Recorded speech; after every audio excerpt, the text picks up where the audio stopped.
Let's talk about the causes of test anxiety. Why do you get anxious before a big test?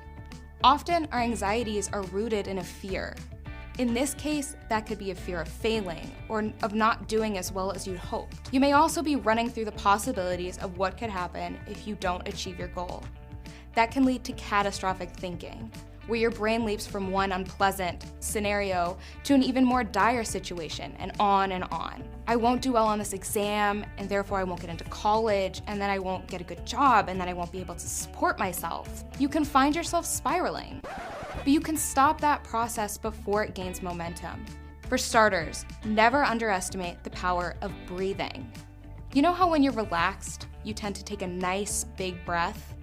Well, that can work the other way around too.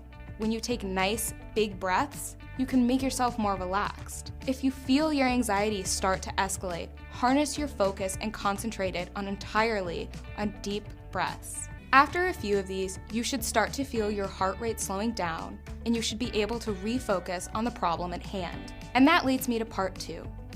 Part of what can make all of us feel overwhelmed is focusing on the totality of any task. If you find yourself starting to do this, stop. Don't think about the mountain you've got to climb.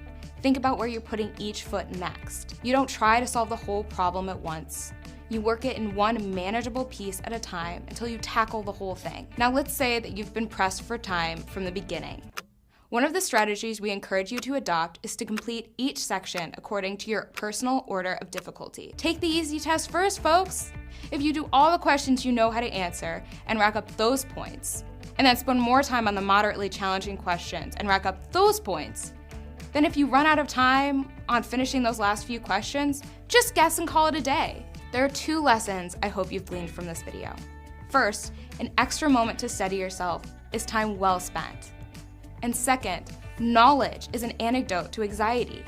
If you have strategies for approaching even the most intimidating problems, you will be well on your way to maximizing your scores, and more importantly, to feeling good about what you're doing.